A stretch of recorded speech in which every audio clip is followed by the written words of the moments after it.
या बाष्कल गावामध्ये अशा प्रकारची ही ब्राह्मण मंडळी होती ना, ती देवतांवर विश्वास करायची ना भाग्यावर विश्वास करायची, आणि वेगवेगळ्या प्रकारच्या कुटील कामामध्ये ही सभा सर्व काळ व्यस्त असायची. शेती काम करायची, वेगवेगळ्या प्रकारचे घातक शस्त्र अस्त्र जवळ ठेवायचे, परस्त्रीगमन करणारे, खळ, ज्ञान वैराग्य भक्तीनं शून्य, पशुबुद्धीवाले, अशा प्रकारची ही बाष्कल गावामध्ये ही ब्राह्मण मंडळी, ही क्षत्रिय वैश्य शूद्र मंडळी, त्याच्यात ब्राह्मण वर्ग मोठा होता म्हणून. आणि त्याच गावामध्ये एक बिंदुक नामक ब्राह्मण राहत होता. एवढा दुष्ट स्वभावाचा होता, लय आधम होता, सर्व प्रकारचे पापकर्म करायचा. पैसे व्याजानं देणं, जास्त प्रमाणामध्ये व्याज गट्ट्यानं पैसे देऊन जर लोकांनी पैसे जर वेळेवर परत केले नाही तर त्याला पुन्हा चक्री व्याज लावणं.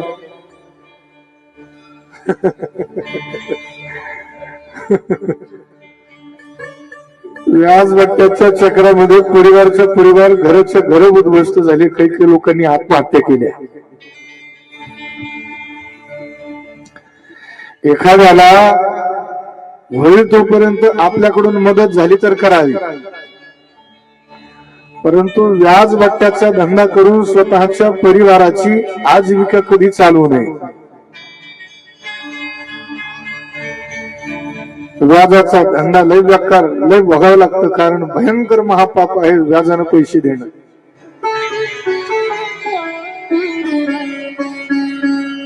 तर दिले तर दिले 5 रुपये टक्क्यानं, 10 रुपये टक्क्यानं, 20 रुपये टक्क्यानं, आळंदीमध्ये 30 रुपये टक्क्यानं पैसे ती दुष्ट मंडळी. आणि घेणारे बरे घेतात, मला नवल वाटते त्यांचं.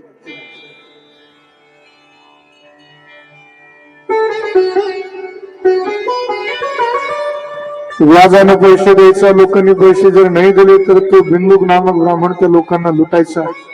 त्या नगरातील स्त्रियाही देखील कुटील स्वभावाच्या होत्या. पण बघा, या बिंदुक ब्राह्मणाची पत्नी होती चंचुला. धर्मपरायण, परमपतिव्रता, आणि बाष्कल नावाच्या त्या गावामध्ये, तिच्या गावामध्ये सगळे अधर्मी लोक असायचे. बघा, अधर्मापासून स्वतःला तिनं भरपूर वाचवण्याचा प्रयत्न केला. वारंवार पतीला सन्मार्गावर आणण्याचा भरपूर प्रयत्न केला, पण त्या प्रयत्नामध्ये तिला यश आलं नाही. बरेच दिवस. आता बघा, चंचुला एवढी सुंदर होती, त्या बिंदुक ब्राह्मणाची बायको एवढी सुंदर होती, पण त्या बिंदुक ब्राह्मणानं तिच्या सौंदर्याकडे, तिच्याकडे कधी लक्षच दिलं नाही. तो सदा सर्व काळ दुसऱ्या बायांकडे बघत बसायचा. स्वपत्नी चंचुला नाम हित्वा नित्यम सुधर्मिणी प्रेमे सवेश्या दुष्ट स्मरबाण प्रपीडितः एवं कालो व्यतीयाय महास्तस्य कुकर्मिणः सा स्वधर्म भयात क्लेशात स्मरार्थापि च चंचुला.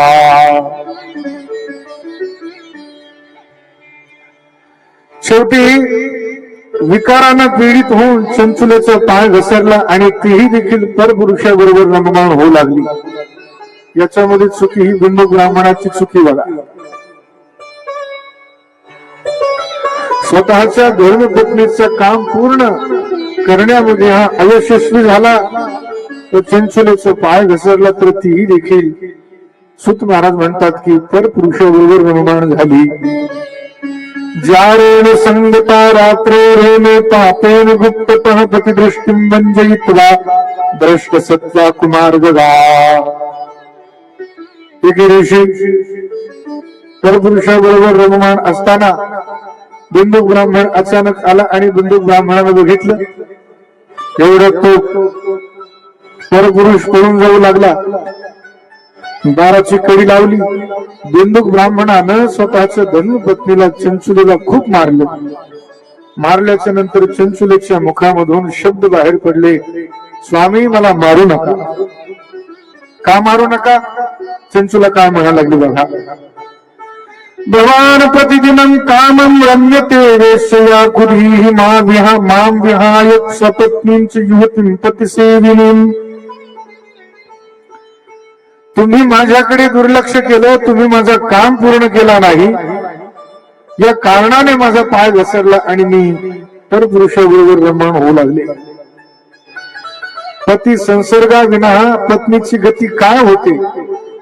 मी अत्यंत सुंदर आहे, परंतु तुम्ही माझ्याकडे लक्ष दिलं नाही, माझं काम पूर्ण केलं नाही. या दुःखाला मी कसं सहन करणार? म्हणून माझं आचरण भ्रष्ट झालं. त्यावेळेला बिंदू ब्राह्मण बघा बिनलाजेवानं तिला काय म्हणाला. बिंदू ब्राह्मण म्हणाला, चंचुला तू भयाचा त्याग कर, लज्जेचा त्याग कर आणि अशाच प्रकारे परपुरुषाबरोबर रममाण होत जा आणि त्या माध्यमातून आलेलं धन हे मला देत जा. बघा बिंदुक एवढा लोभी होता, स्वतःच्या धर्मपत्नीला अशा प्रकारच्या पापकर्मामध्ये रत व्हायचा उपदेश देऊ लागला आणि या माध्यमातून आलेले धन हे आपण दोघ जण मिळून वाटून घेऊ किंवा मला देत जा. चंचुलीनं विचार केला की याच्याशिवाय काही पर्याय नाही. चंचुलाही देखील परपुरुषाबरोबर रममाण होऊन ते सगळं आलेलं धन बिंदुक ब्राह्मणाला देऊ लागले. बरेच वर्ष व्यतीत झाले. एवं तयोस्तु दंपत्योर दुराचार प्रवृत्तयोः महान काल व्यतीयाय निष्फलो मूढ चेतसो. दुराचारी मनुष्याचं मरण त्याच दिवशी असते. पण बिंदुक ब्राह्मणाचा तदनंतर मृत्यू झाला.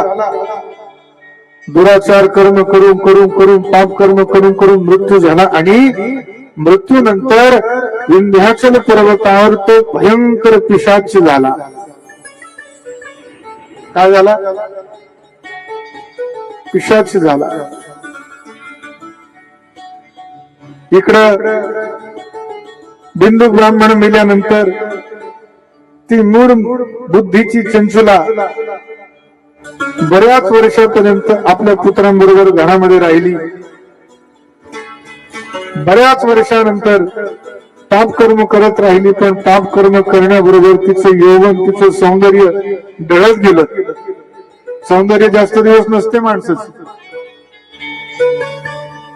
कितीही सुंदर मुलगा असू द्या, कितीही सुंदर मुलगी असू द्या, जास्त दिवस कोणाचं सौंदर्य टिकत नाही देवाशिवाय. शाश्वत सौंदर्य फक्त देवाचंच आहे. राजस सकुमार मदनाचा पुतळा रवी शशी कळा लोप दिया कस्तुरी मळवट चंदनाची युती रुळे माळकंठी वैजयंती मुकुट कुंडले श्रीमुख शोभले सुखाचे ओतले सकळही कासे सोन सळा पांघरे पातळा घननीळ सावळा बाळ्यांनो. शाश्वत सौंदर्य, अमर सौंदर्य, अजरामर सौंदर्य फक्त भगवंताच्या सौंदर्याविना सृष्टीमध्ये ज्याचं सौंदर्य. ज्या स्त्रिया परपुरुषांबरोबर व्यभिचार करतात, स्वतःचा पती सोडून परपुरुषांबरोबर व्यभिचार करतात, मेल्याच्या नंतर भगवान यमराजाचे दूत भयंकर यमलोकामध्ये घेऊन जातात आणि त्यांच्या योनीमध्ये तापलेल्या लोखंडाचा परीघ अर्थात भाला टाकतात. उकळत्या तेलाच्या कढईमध्ये त्यांना शिजवतात. तापलेल्या लोखंडाच्या खांबाला त्यांना आलिंगन द्यायला लावतात. अशा प्रकारच्या भयंकर नारकी यातना अशा दुष्ट स्त्रीला भोगाव्या लागतात.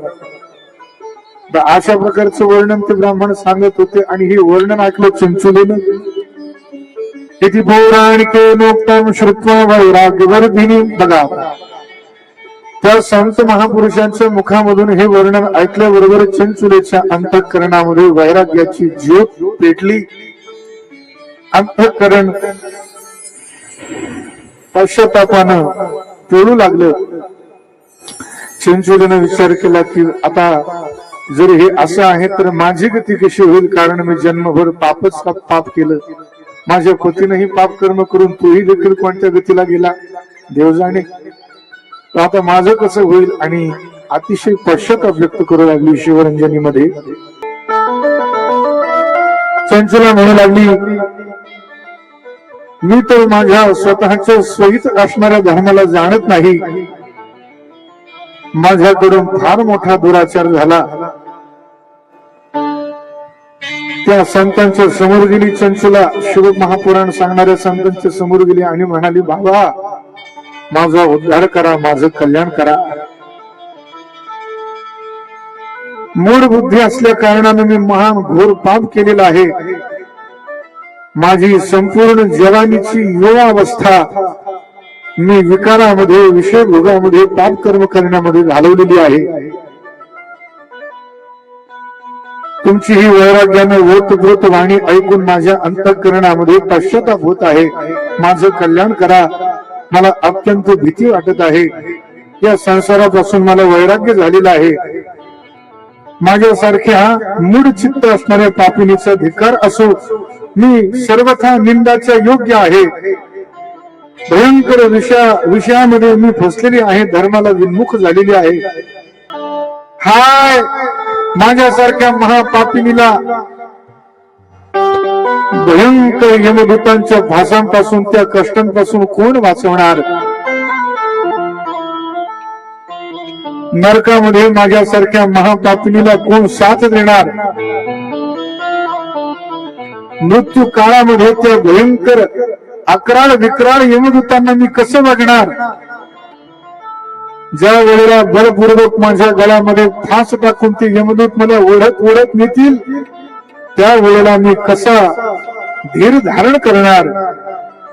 ज्या वेळेला नरकामध्ये ते यमदूत माझ्या शरीराचे तुकडे तुकडे करणार, त्यावेळेला त्या भयंकर यातनामय शरीरामध्ये हे दुःख मी कसं सहन करणार? हे आठवूनच हे बाबा, हे संत भगवान, माझं चित्त अत्यंत भयभीत झालेलं आहे. माझं कल्याण करा, मला या नरकाच्या भयंकर गतीमधून वाचवा बाबा. अशी चंचला त्या ब्राह्मणाला, त्या संताला प्रार्थना करू लागली. तुम्हाला कथेचा क्रम कळाला ना? यात्रेमध्ये फिरत फिरत गेली होती चंचुला, म्हणून यात्रेमध्ये गेल्याच्या नंतर जास्त इकडे तिकडे खरेदी, बांगड्या, अमक तुमक हे काय असतं ना यात्रेमध्ये, याच्या मागे जास्त लागू नये.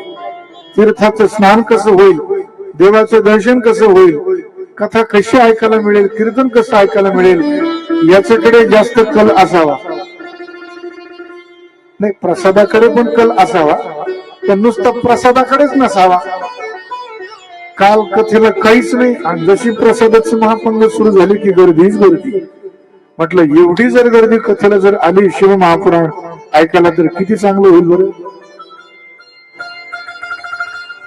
नाही, प्रसादाला तर अवश्य यावं, कारण प्रसाद प्रत्यक्ष शिवशंकरजींचं स्वरूप आहे. म्हणून मी कांदा लसूण खात नाही, तरीही देखील काल या ठिकाणी मी एक दिवस प्रसाद घेऊ म्हटलं, म्हणून या ठिकाणी प्रसाद घेतला मी. कारण प्रसाद प्रत्यक्ष शिवशंकरजींचं स्वरूप आहे. तुम्हाला नाही कथेला येणं झालं नका येऊ, नाही कीर्तनाला येणं झालं नका येऊ, पण कमीत कमी प्रसाद ग्रहण करण्यासाठी तरी अवश्य यावं. बोल भक्तवत्सल भगवान की जय.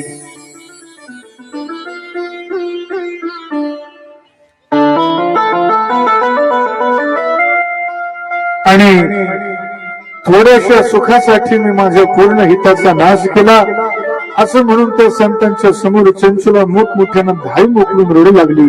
बाबा माझं कल्याण करा, कल्याण करा.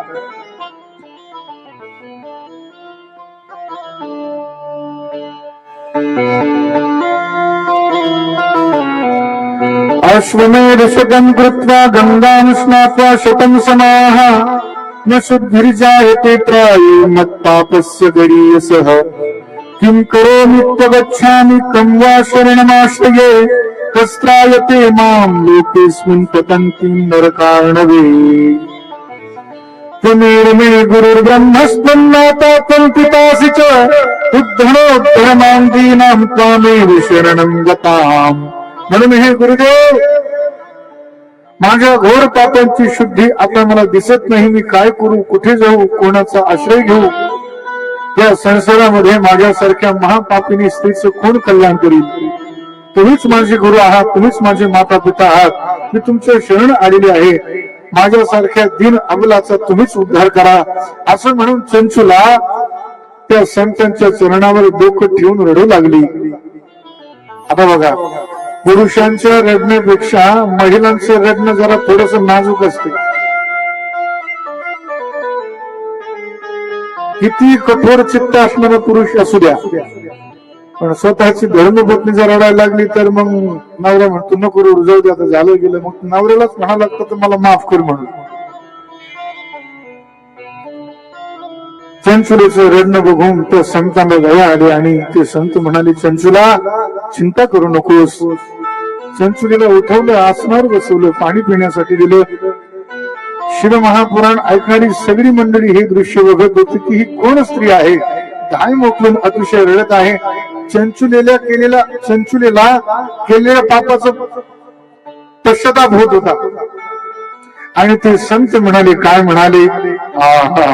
ब्राह्मण उवाच दृष्ट्या काले प्रवृत्तासि शिवानुग्रहतोराम इमां शिवपुराणस्य श्रुत्वा वैराग्यवत्कथां मा भैशीर द्विजपत्नीं त्वं शिवस्य शरणं व्रज. काय म्हणाले?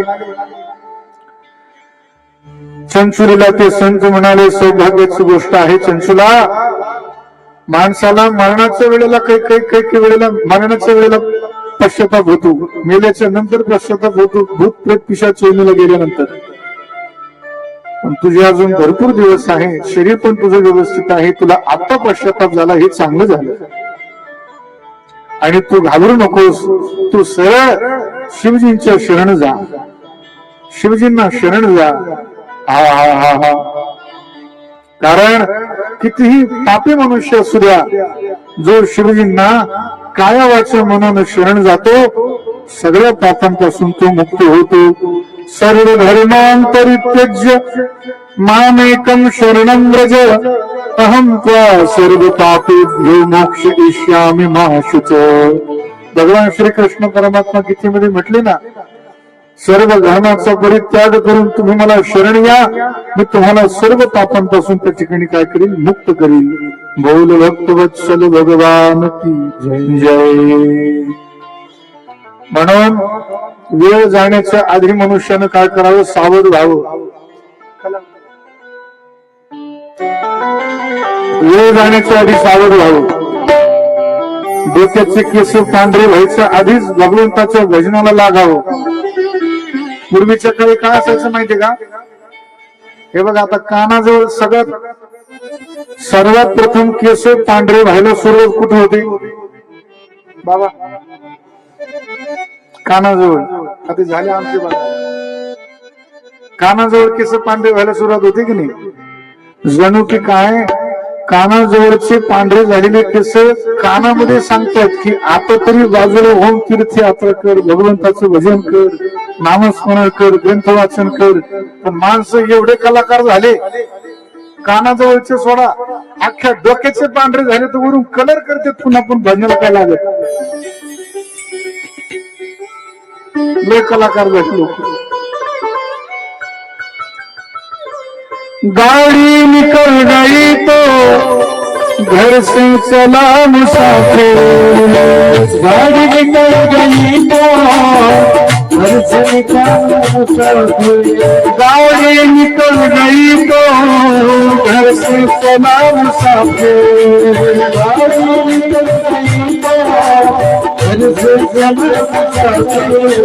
मायूस हाथ मलता, मायूस हाथ मलता वापिस बुरन गया, बुरन कितना हुआ तू जीने का ढंग गया, जीवन कितना हुआ तू जीने का ढंग गया.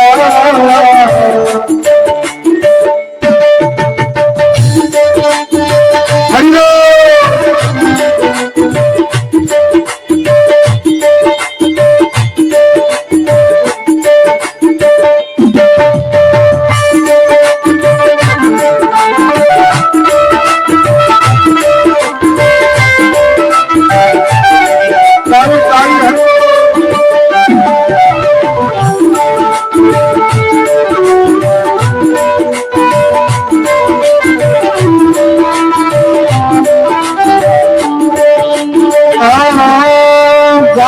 निकल गई तो घर से चला मुसाफिर, गाड़ी निकल गई तो घर से चला मुसाफिर। गाडी निघून गेली मग गाठ घेऊन निघाला। 7ची गाडी,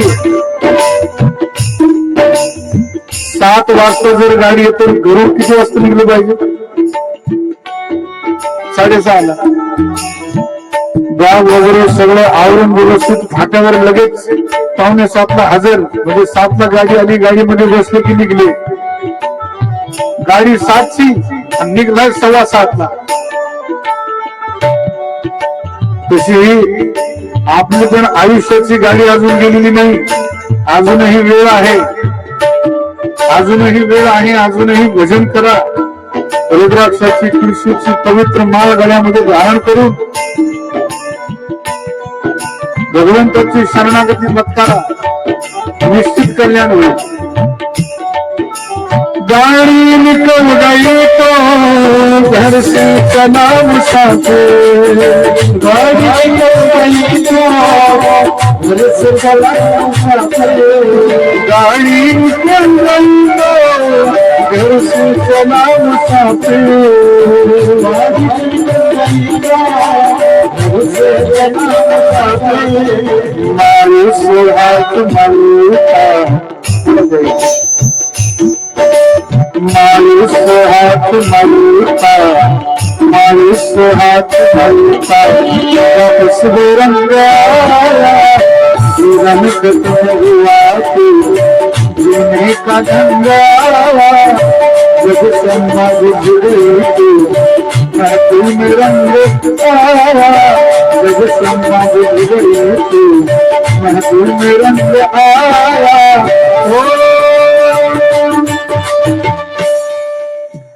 ते संत म्हणाले, चंचुला वेळ जाण्याच्या आधी तू सावध झाली, आली, कथा ऐकली, तुला पश्चाताप झाला, अतिशय चांगलं झालं बघ, चिंता करू नको, तू शिवजींना शरण जा।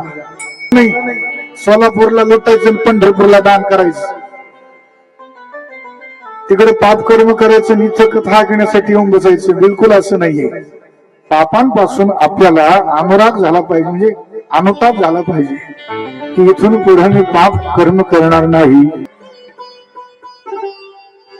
शिव महापुराणाच्या श्रवणाने ज्या जीवाचं चित्त शुद्ध झालं, त्या शुद्ध चित्तामध्ये भगवान शंकर पार्वती सहित येऊन निवास करतात। तो जीव सदा सर्व काळ श्री शंकरजींच्या परमपदाला प्राप्त होतो। हे चंचुला, याच्यामध्ये कसल्याही प्रकारचा संशय नाही, हे माझं वचन सत्य आहे। आता ते संत त्या चिंचोलीला म्हणतात, बरं सर्वांनी ध्यान ठेवा, नाही तर पुढे पाठून मागे सपाट। सूत महाराज म्हणाले, एवढं म्हणून ते संत मौन झाले, त्यांचं हृदय अतिशय करुणेनं भरून आलं आणि ते शुद्ध चित्त महात्मा, ते संत भगवान शिवशंकरजींच्या ध्यानामध्ये अतिशय मग्न झाले। बघा, संत महापुरुष दुसऱ्याच्या दुःखानं दुःखी असतात आणि आपण दुसऱ्याच्या सुखानं दुःखी असतो। होते ना, माझ्याकडे एक माणूस आला होता, ते म्हणे महाराज जरा आयुर्वेदिक औषधीचं तुम्हाला भरपूर ज्ञान दिसतंय म्हणे, जरा मला एखादं औषध सांगा। म्हटलं काय झालंय? ते म्हणजे माझं पोटच दुखतंय म्हणे। मी म्हटलं केव्हापासून दुखतंय? ते म्हणे माझ्या मधल्या भावानं जेव्हापासून ट्रॅक्टर घेतलं तेव्हापासून दुखते। या पोट दुखीला जगात औषधच नाहीये। संत महापुरुष दुसऱ्याच्या सुखानं सुखी होतात, दुसऱ्याच्या दुःखानं दुःखी होतात, आणि तुमच्या आमच्या सारखे सर्वसामान्य जीव दुसऱ्याच्या सुखानं दुःखी होतात। एक सांगू का, दुसऱ्याच्या सुखामध्ये सुख जर आपण बघायला लागलो तर स्वतंत्र आपल्याला भगवंताची पूजा करण्याची गरज नाही। हीच विष्णूची महापूजा। सत्य बोले मुखे, दुःख मी आणि कांचा दुःखे। दुसऱ्याच्या दुःखामध्ये दुःखी व्हावं, दुसऱ्याच्या सुखामध्ये सुखी व्हावं, ही विष्णूची महापूजा सांगितलेली संत महापुरुषांनी. इकडे 2-2 तास दिवस चढत बसायचं, इकडे कोणाचं काही वाईट झालं की फटाके फोडायचे. अशाने देव प्रसन्न नाही होणार. दुसऱ्याच्या सुखामध्ये सुखी व्हावं, दुसऱ्याच्या दुःखामध्ये दुःखी व्हावं, ही भगवान शिवशंकरजींची उपासना आहे, पूजा आहे. नुसती पूजा नाही तर महापूजा आहे. आणि ही लय मोठी चित्ताची अवस्था आहे. दुसऱ्याचं सुख बघून शेजारच्याचा मुलगा जर एखादा चांगल्या उच्च पदावर नियुक्त झाला, त्याला चांगली नोकरी लागली, तर दुःख नाही व्हायला पाहिजे, उलट हार्दिक अभिनंदन. अशीच तुमची प्रगती होत राहू. आणि अजूनही मी ध्यानात घ्या, दुसऱ्याच्या सुखामध्ये सुख शोधणारे माणसं यांची प्रगती लवकर होते. आणि जळ कुठल्या लोकांची प्रगती होत तर नाही, ते नुसते जळत राहते, घेणं देणं नुसते जळत राहते. म्हणून जळण्यापेक्षा दुसऱ्याच्या सुखामध्ये आनंदित व्हावं. ते महात्मा मौन झाले, कारण चंचुलेच्या दुःखानं अतिशय दुःखी झाले. शिवशंकरजींच्या ध्यानामध्ये मग्न झाले. त्यांच्या डोळ्यातून अश्रू वाहू लागले. बोल भक्तवत्सल भगवान की जय. आणि त्यानंतर चंचुला मन ही मन प्रसन्न झाली. चंचुलेच्या नेत्रामध्ये आनंद अश्रू वाहून आले. चंचुला त्या संतांच्या चरणावर हात जोडले आणि म्हणाले, मी कृतार्थ झाले. कारण ते संत म्हणाले की सर्व पापांपासून मुक्त करणारी शिवजींची कथा मी तुला सांगणार आहे. असं म्हटल्यानंतर चंचुलीला अतिशय आनंद झाला आणि ब्राह्मणाच्या समोर हात जोडून चंचुला काय म्हणू लागली. चंचुले वाच, ब्रह्मं शैवदर स्वामीं धन्यस्तं परमार्थ दृक् परोपकार निरतो वर्णनीयः सुसाधुषु उद्धरोद्धर्मां साधु पतन्ति नरकार्णवे श्रुत्वा यां सुकथां सेवीं पुराणार्थ विजृंभिताम्. चंचुला म्हणाली, हे शिवभक्तांमध्ये अग्रगण्य, हे संत तुम्ही धन्य आहात. हे परमार्थदर्शी, तुम्ही सदा सर्व काळ परोपकारामध्ये रत राहता. तुम्ही सदा सर्व काळ प्रशंसाचे स्तुतीचे योग्य आहात. हे साधू, मी नरकाच्या समुद्रामध्ये पळत आहे, तुम्ही माझा उद्धार करा. मला शिव महापुराण सांगा, अशी प्रार्थना त्या ठिकाणी चंचुलीनं त्या संताला केलेली आहे. त्यावेळेला सूत महाराज म्हणाले, त्या संतांनी चंचुलीची अशा प्रकारे प्रार्थना ऐकल्यानंतर ते संत अतिशय प्रसन्न झाले आणि इत्थं तस्मिन् महाक्षेत्रे तस्मादेव द्विजोत्तमात् कथां शिवपुराणस्य सा शुश्राव महोत्तमाम्.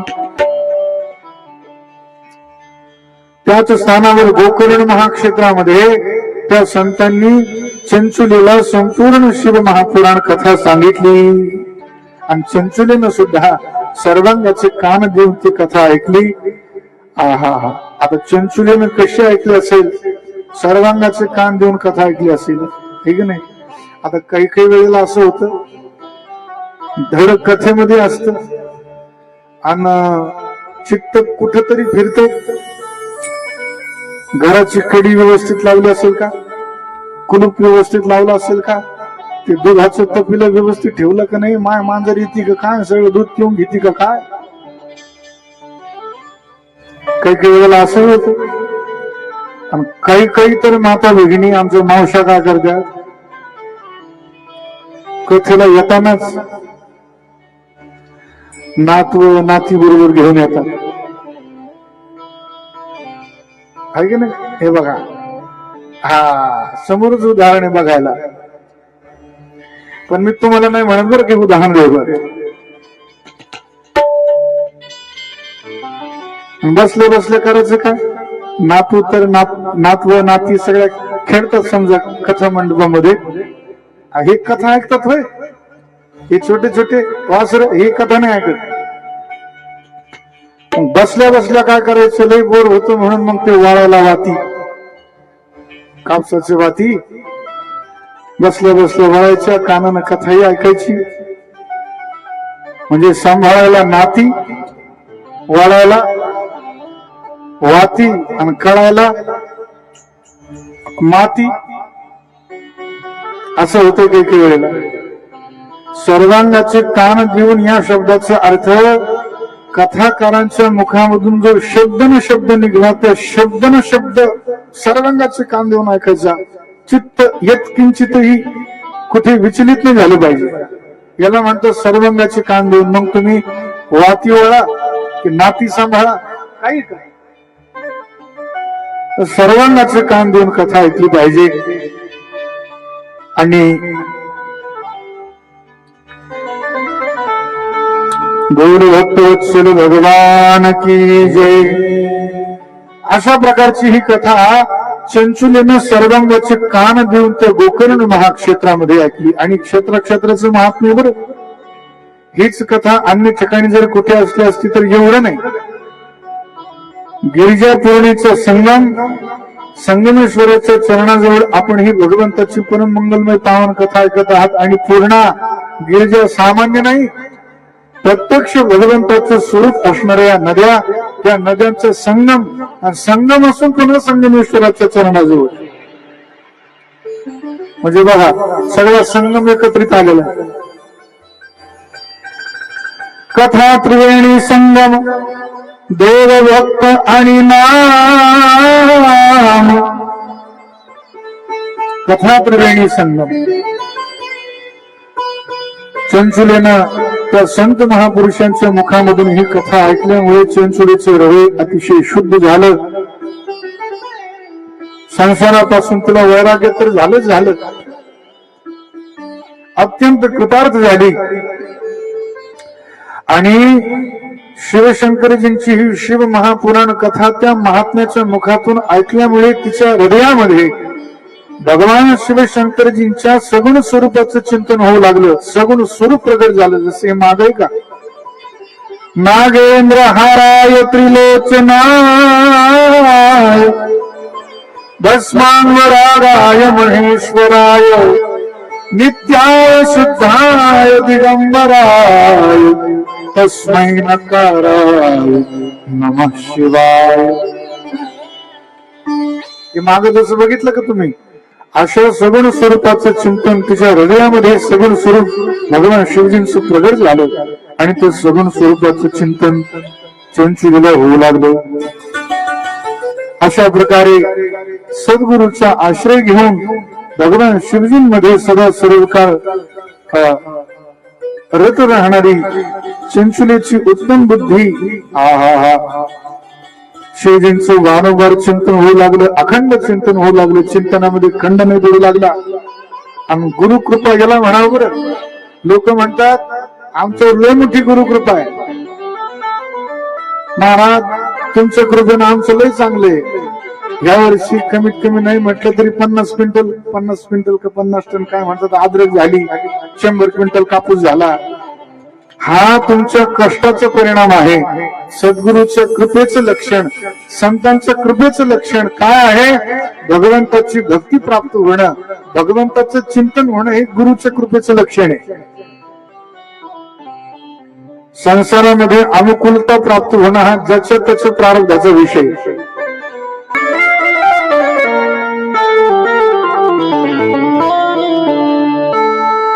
गुरु कृपा नहीं पड़ी सड़क पर, गुरु कृपा नहीं पड़ी सड़क पर, मेरा मैं जाऊं.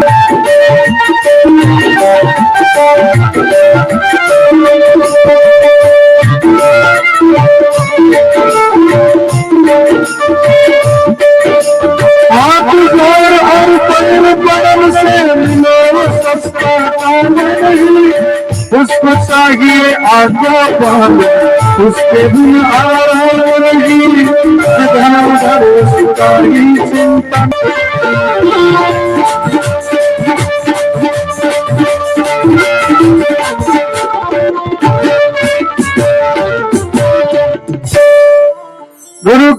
नहीं पड़ी सड़क पर मेरा मैं जानू, बीजन बह जाते खड़क पर मेरा